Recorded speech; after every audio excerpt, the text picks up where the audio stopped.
Welcome back to Newsmax Now. Pope Francis and Donald Trump, neither men a stranger to controversy, both known the world over, but their politics could not be more different.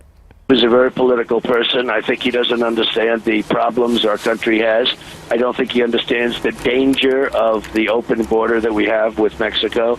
And I think Mexico got him to do it because Mexico wants to keep the border just the way it is because they're making a fortune and we're losing.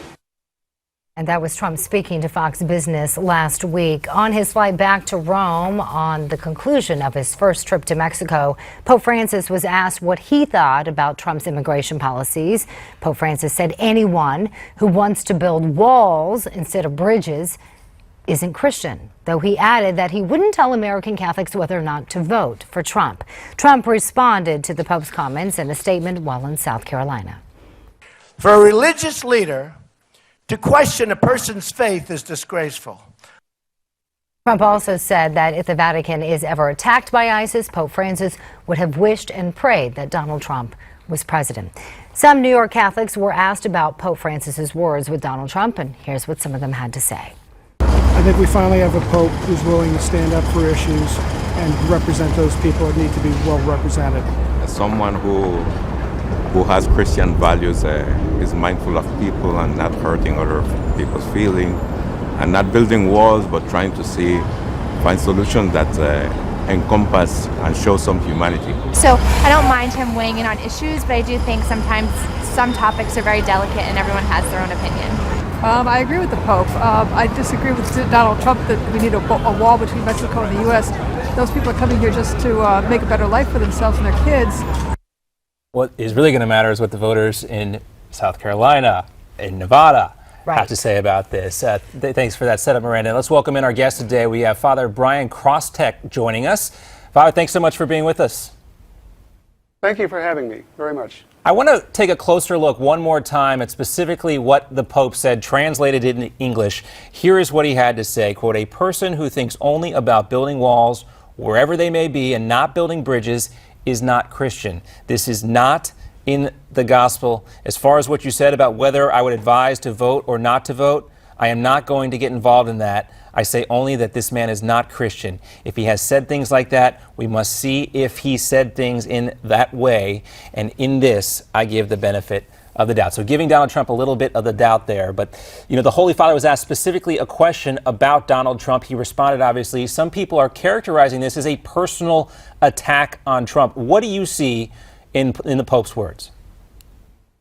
Well, I mean, one way of approaching this is just to begin with what we have in the gospel itself. There's a passage from Matthew's gospel where Jesus is telling his disciples, "I was hungry and you gave me food. I was thirsty and you gave me drink." And this is the line I think that matters here. "I was a stranger and you welcomed me." And I think that's what's motivating the Pope's remarks, is that the idea of building a wall is that it sort of definitively closes off the possibility of welcoming people who might be in dire circumstances. And so you think that the Pope was talking about a literal wall in Donald Trump and not about more of a figurative type of wall? Well, I think there has been talk, from what I understand, of building a physical wall. Yeah. And that's the first issue. But there's also the psychological barriers that are erected sort of as part of that mindset. I also want to take a look at something that the U.S. Conference of Catholic Bishops posted a couple of years ago, 3 years ago, when the debate about immigration reform came up, and it deals with refugees as well. Quote, "The Catholic Catechism instructs the faithful that good government has two duties, both of which must be carried out, and neither of which can be ignored. First, the first duty is to welcome the foreigner out of charity and respect for the human person." That's what you referenced in the Bible verse. "The second duty is to secure one's borders and enforce the law for the good of the common, or for the sake of the common good. Sovereign nations have the right to enforce their laws, and all persons must respect the legitimate exercise of this right." Now, Father, if you look at this, it sounds like Donald Trump is not all that far off from what the U.S. Conference of Catholic Bishops are talking about. No, the second point I think he raises a worthwhile and worthy consideration, is that when we extend charity to other people, it's a position of vulnerability. When that happens, you risk, the donor risks something, and those perhaps other people as well. So it's not, I mean, this should not be a reckless consideration. And I think what Mr. Trump raises are genuine concerns. But again, and I think the issue of erecting a wall, a physical wall, and it represents an absolute barrier so that the possibility of helping others is excluded. So I think there's a question of leaving possibilities open. Now, granted, people might take advantage of opportunities that are offered, but from the Christian perspective, does that mean we should never make these opportunities available to other people? And it seems to me, as Christians, the requirements of the gospel remain in place, even though they can be misused. Father, I just want to get your quick reaction. As you probably heard, Trump was a little upset. He seemed a little taken back that someone would question his faith and directing that towards the Pope. What's your reaction to that?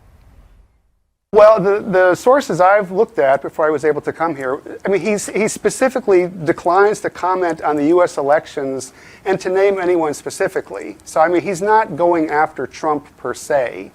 But there is, as I say, there is the issue itself of what Mr. Trump or maybe others who are of like mind might support. And I think from a Christian perspective, it raises the issue of, again, the possibility of helping other people. And the other issue I think that should be important for Catholics in this country that makes this particularly important is nearly all of us are ultimately a descendant from immigrants of some sort. They're part of the huddled masses in one form or another.